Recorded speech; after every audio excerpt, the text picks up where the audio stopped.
কিছু মানুষ তো ভেবেই নিয়েছে আমরা প্রবাসীর বউরা আমরা টাকার বিছানায় ঘুম পড়ি, আমাদের বালিশের নিচেও হাজার হাজার লাখ লাখ টাকা থাকে।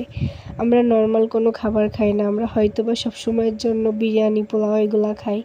আরে ভাই, আমরা তো মানুষ, তাই না? আমাদেরও দুঃখ আছে, আমাদেরও কষ্ট আছে, আমাদেরও টাকার অভাব আছে। বিদেশ গেলেই যে টাকার এত এত টাকা, এটা কখনোই ধারণা করা উচিত না। মূলত এটাই চিন্তা করে তারা প্রবাসীর কাছ থেকে এত এত টাকা নেওয়ার চিন্তা করে। তো আমাদের লাইফটা কেমন একটু হলেও আজকে আপনারা ধারণা পাবেন। তো হ্যালো সবাইকে, আপনারা সবাই কেমন আছেন? আশা করি আপনারা সবাই ভালো আছেন। আমার আজকের কথাগুলো হয়তো বা অনেকে মানুষের কাছে ভালো লাগবে না, কারণ যারা প্রবাসীর বউ আছেন, প্রবাসী আছেন, তাদের হয়তো আমার কথাগুলো ভালো লাগবে। কারণ আমি ছোটোবেলা থেকে দেখে আসতেছি যে শুধু দিতে পারলে মানুষ খুশি। যখনই মানুষের সাথে একটু হিসাব করে চলতে যাবেন, তখন আপনি হয়ে যাবেন পৃথিবীর সবথেকে খারাপ মানুষ। আর একটা কথা কি জানেন, প্রবাসীর বউরা যদি কোনো কিছু একটু কেনাকাটা করে, ওটা না সবার চোখে বাঁধে। যারা বাড়িতে থাকে বা বাড়িতে থেকে ইনকাম করে বা চাকরি করে, তারা কোনো কিছু কিনলে কেউ এভাবে দেখে না। কিন্তু প্রবাসীর বউ কোনো কিছু কিনলে, একটু বিলাসিতা করলে, ওটা সবাই চোখে বাঁধে যে ছেলেটা এত কষ্ট করে ইনকাম করতেছে, তার বউ এরকম করতেছে, এইটা চোখে বাঁধে। আর যে সবাই এত খরচ করে, এইটা কখনোই কারোর চোখে বাঁধে না। আমি বুঝি না একটা মেয়ে কিভাবে থাকবে বলেন তো? একটু যদি ভালো কিছু না পায়, কখনোই কি সম্ভব থাকা? একটু ভালো জামা কাপড়, একটু ভালো খাবার, এগুলাই তো চাই, তাই না? তার স্বামীর কাছ থেকে দূরে থাকার জন্য এতটুকু তো চাইতেই পারে। তো যাই হোক, আমি ছিলাম হচ্ছে বাবার বাড়িটা একটু ছোট্ট করে দেখিয়ে দিচ্ছিলাম। আমার সাথে এমন কোনো কথা নেই যে আমার শ্বশুর বাড়িতেই থাকা লাগবে, বাবার বাড়িতেই থাকা লাগবে। পুরোটাই ডিপেন্ড করে আমার মনের উপরে। আমার যেখানে মন চায় আমি সেখানেই থাকতে পারি, আলহামদুলিল্লাহ। আমার যদি মন চায় বাপের বাড়িতে যাব, আমি দৌড়ে চলে যাই। আমার যদি মন চায় শ্বশুর বাড়িতে যাব, আমি দৌড়ে চলে যাই। এই দিক নিয়ে কোনো বাধা নেই, আলহামদুলিল্লাহ। তো যাই হোক, এইটাই হচ্ছে আমার বাপের বাড়ি আর কি। কিছু মানুষ মনে করে প্রবাসে গেলেই হয়তো বা টাকা, এত এত টাকা সবাইকে দিবে, সবার কথা মনে রাখবে। কিন্তু ওই প্রবাসে যে ছেলেটা পড়ে থাকে, তার কথা তো দিন শেষে কেউ ভাবে না, তার ভবিষ্যতের কথাও কেউ ভাবে না। সবাই চায় সে বিদেশে আছে, সে তো একটা গাধা, সে ইনকাম করে দিবে, আমরা ইচ্ছা মতো হচ্ছে কেনাকাটা করবো, এটাই সবাই ভাবে। আজ পর্যন্ত এমন একটা মানুষ পাইলাম না যে এসে বলবে যে ওনাকে আসতে বলো, একসাথে থাকো, একসাথে ঘুরে বেড়াও, একসাথে খাওয়া দাওয়া করো, একটা মাস আমরা টাকা দিচ্ছি, এরকম মানুষ কখনোই পাবেন না। কিন্তু তাদেরকে শুধু দাও, তাদের একবার দিতে না পারলে তাদের আসল রূপটা দেখিয়ে দিবে, এরকম মানুষের অভাব নেই। তো যদি সত্যি টাকা পয়সা থাকতো, তাহলে একটা পুরুষ কখনোই বিদেশে যাইতো না সবাইকে ছেড়ে। মা বাপ ভাই বোন, এদের কাছে থাকার যে কত শান্তি, আমরা যারা দেশে থাকি তারাই বুঝি যে দেশে থাকার মতো শান্তি কোথাও নেই। প্রত্যেকটা মানুষই ভুল ধারণা যে প্রবাসে যে থাকে ও খুব ভালো, কিন্তু বাইরেতে বউটা রেখে গেছে, ওর মতো খারাপ মানুষ নেই। কারণ প্রবাস থেকে সে ঠিকই টাকা পাঠায়, কিন্তু বউটা জানে টাকা কি করে, সবাই এটাই মনে করে।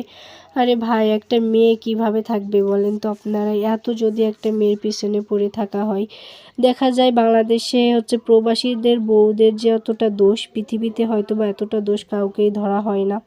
একটা মেয়ের কতটা ধৈর্যশীল হইলে প্রবাসীর বউ হওয়া যায় আমি বুঝি। প্রবাসে থাকলে তার বউকে এত এত স্বর্ণ দিতে হবে, এইটা আমার মানতে একদম ইচ্ছা করে না। কারণ প্রবাসে গেলে যে এত এত টাকা, এই চিন্তাটা বাদ দিতে হবে। প্রবাসেও কষ্ট করে ইনকাম করতে হয়, যত কষ্ট করবেন তত টাকা ইনকাম করতে পারবেন। শুধু যে বউকে দেয় এই আইনটা না, যারই বাচ্চা হবে ওই প্রবাসে যে থাকে তার কাছেই আবদার করে সবাই।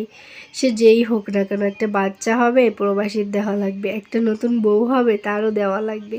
আরে এমন কেন রে ভাই? তার জন্য কি থাকবে তাহলে? তার যে এত কষ্ট করতেছে, প্রবাসী শুধু কষ্ট না, অনেক কিছু ত্যাগ করতে হয়। একটা প্রবাসী যে পরিমাণ ঠকে, এই পরিমাণ ঠকতে আমি কখনো কাউকে দেখিনি। বিশেষ করে বড় ছেলেগুলা কিন্তু বেশি ঠকে, কারণ তারা হচ্ছে বাবার পরে, বাবার হচ্ছে একটা আলাদা একটা স্বপ্ন তাদের নিয়ে থাকে। তারা হচ্ছে ছোটোবেলা থেকে অনেক কষ্ট করে। আমার কাছে মনে হয় বড় ছেলেদেরকে একটু বেশি ঠকানো হয়। বড় ছেলে হচ্ছে বাবার সমান, সে হচ্ছে সবার দায়িত্ব নেই। আল্লাহ তাআলা তাদেরকে সেইভাবেই তৈরি করে পাঠায়, তাদের অনেক ধৈর্য দিয়েই। কিন্তু এই ভালো মানসিকতা হচ্ছে অনেক মানুষ তাদের ব্যবহার করে।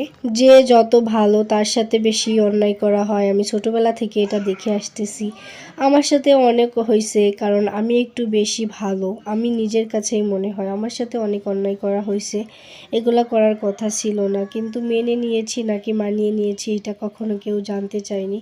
আমার ফ্যামিলির লোকই আমাকে অনেকভাবে ঠকাইছে, সেইটা আমি হচ্ছে কখনো বলতে চাই না, কিন্তু আমি বড় সন্তান, এই কারণে কথাটা বললাম। বড় সন্তানদেরকে এগুলো মেনে নিতে হয়। আল্লাহ তাআলা আমাকে একটা ছেলে দিয়েছে, তাহলে আমার এটাই হচ্ছে আমার একমাত্র ছেলে। একটা সময় সে আমার বড় ছেলে হবে।